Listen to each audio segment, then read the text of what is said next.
everyone, and welcome back to my channel. If you are new here, we talk about all things homesteading, homemaking, and just our journey to a slower, more simple life. In today's video, I am going to make some recipes that, of course, you can make any time of year, but that could really elevate your Thanksgiving. We're cutting it close. Thanksgiving is just a few days away now, so I'm going to show you some of the things that I am going to make. We're going to do it together. For kind of main course foods, I'm going to show you how I do a homemade stuffing and a homemade cranberry sauce. And of course, for dessert, we're going to do a couple things as well. I'm going to be making a pumpkin cheesecake as well as a chocolate cream pie. And we need to get that all done, so let us begin. So the first thing you want to make sure you have prepared is bread. And so I got bread rising right now. So you need about 1.5 loaves of bread in order to make the stuffing, so have that ready. The first recipe we are going to start with is our pumpkin cheesecake, and for this cake I'm doing a graham cracker crust. So I already have grated up in the food processor. It was about 12 graham crackers, I'd say, and I have that in the bowl here. To our graham crackers, we're going to add about 3 tablespoons of brown sugar and 7 tablespoons of melted butter. There we go. Gotta make sure you get all of that. Now I'm just gonna give this a good mix together to really make sure. You want it to start being kind of sticky so that you can mold it, because we're going to mold it into our spring foam pan.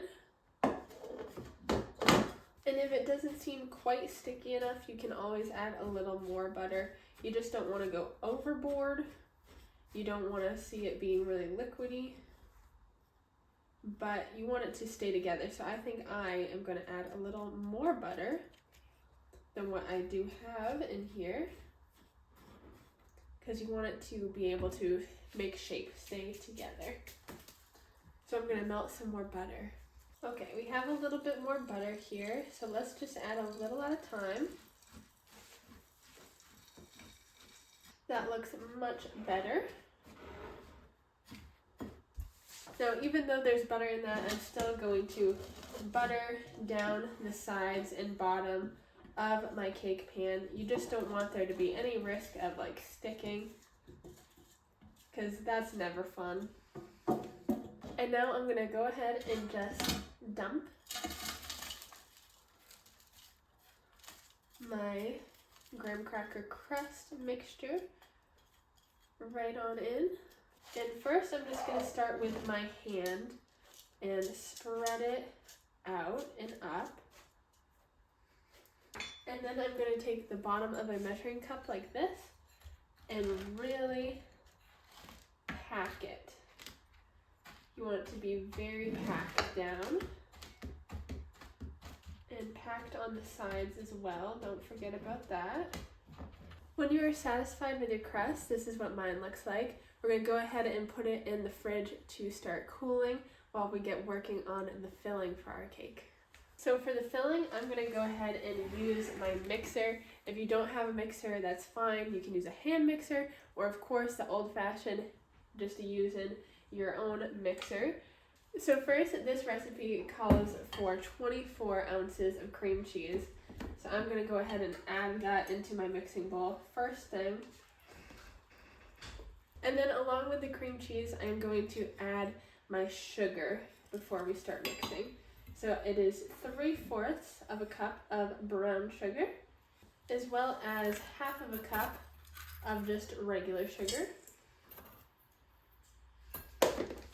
And now we're going to go ahead and start mixing, just on a slow speed. To this, we're going to add 1/3 of a cup of sour cream. And we're going to add a cup of pumpkin puree. Here I got my homegrown pumpkin puree. We're going to add 1.5 teaspoons of vanilla extract, 1.5 teaspoons of cinnamon, about a 1/2 teaspoon of ginger, and 1/4 of a teaspoon nutmeg. Now in this bowl I have 3 eggs that I already lightly beat. I'm going to slowly add them while it is mixing.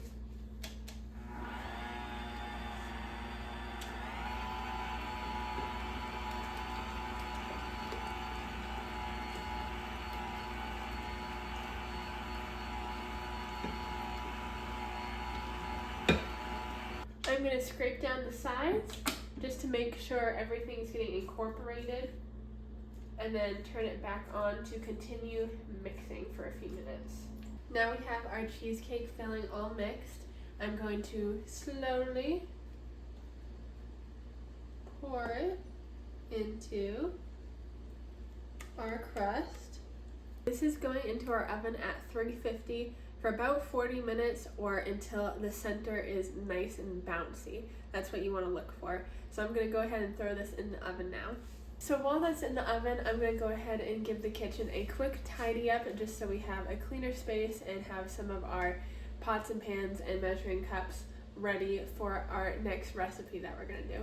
Cheesecake is out of the oven and it is in the fridge cooling, and you'll want it to cool for at least 6 hours. I would say overnight. So that is something you definitely want to make the day before at least. And now, because our oven is 350, I'm going to go ahead and throw our bread right on in.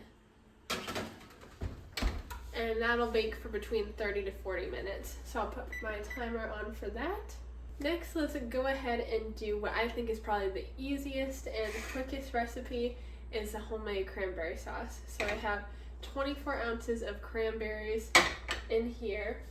To this, I'm going to add a cup of brown sugar, a half a cup of orange juice, and then a cup and a half of water. I'm going to start this over medium heat, and we're going to just want to see these cranberries start to cook down. So while our cranberries are starting to get to a simmer, we can do another thing on the stovetop, which is our filling for our chocolate cream pie. So we are going to put 2.5 cups of milk with 1/3 cup of sugar, and bring that to a low medium heat.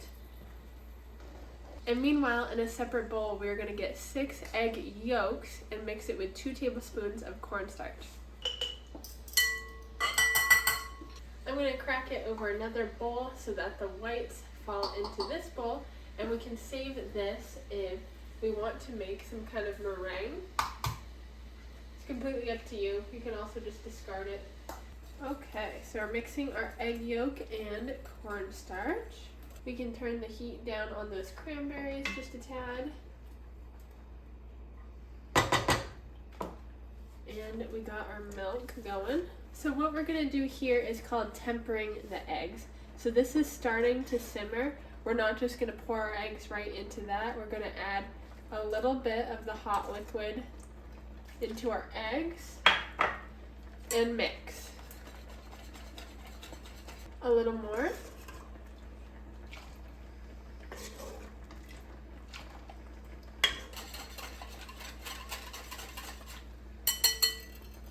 Now I'm going to slowly pour this and whisk it in with everything else in there. I'm going to turn this heat up a little bit, and we want to continue whisking this as it starts to come up to a boil, and when it does that, it'll thicken. I'm going to give my cranberries a stir as well. You might ask if the cranberry sauce needs something to thicken it, like cornstarch or flour, kind of like I'm doing with our pie filling, and it should not. It should thicken up nice on its own. Think of it very much like a jam or a jelly. You can kind of see how thick it already is. So this is actually almost done, but I will show you the next process of that in just a minute. First, I want to focus on this, and the pie filling is really starting to thicken up as well. I'm going to take the cranberry sauce off the heat, and this will only be a little bit longer before I take this off the heat. And for our chocolate pie filling, you're going to want to add about 6 ounces of butter 8 ounces of chocolate chips, and 1.5 teaspoons of vanilla extract. And we're gonna do that as soon as we take this off, which I am just about to shortly. We see that coming to a nice boil, and it is the cornstarch coming to a boil that thickens our pie filling. 1.5 teaspoons vanilla extract and chocolate chips.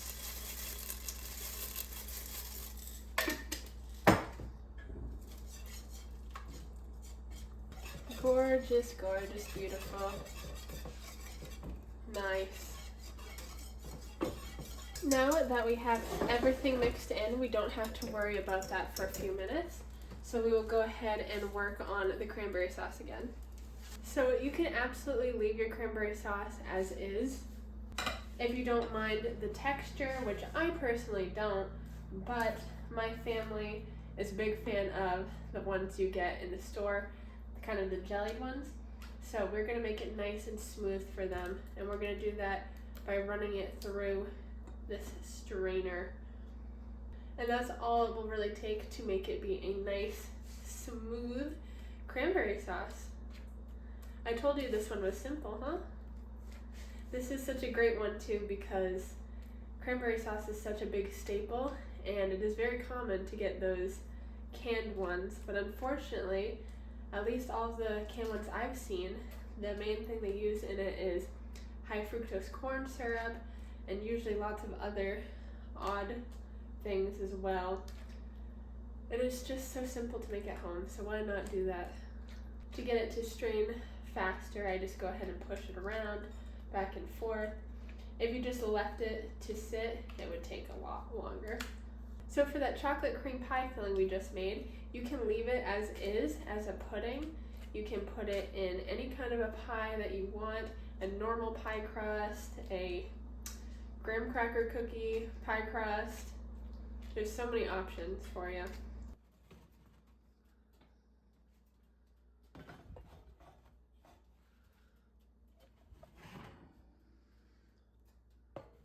Okay, so now that we have the desserts all done and we have cranberry sauce done, next I'm going to go ahead and put together some whipped cream, which is very easy, and we can use that both on the cheesecake and the pudding.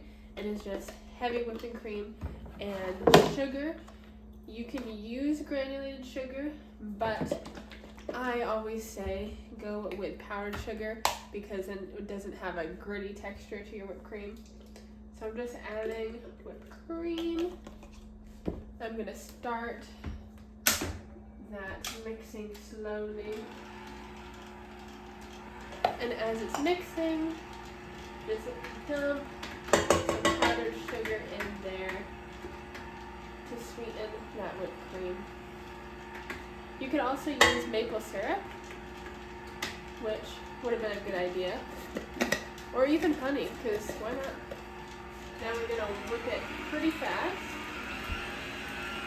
and let that go for a few minutes. So while that was whipping, I took one of the loaves of bread that I made and I crunched it up. I tried to keep it definitely smaller than an inch each piece, but I like to break it up pretty small, smaller than that for the most part. And I'm gonna go toast this bread in the oven at 350 for about 15 minutes. And then we can pull it out and keep making our stuffing. We're gonna get 2 sticks of butter, which is a cup of butter. And we're gonna go ahead and start melting this on the stovetop. At the same time, I'm gonna chop up 2 onions, and then we're gonna add the onions and other spices and herbs to this butter. So let's do that.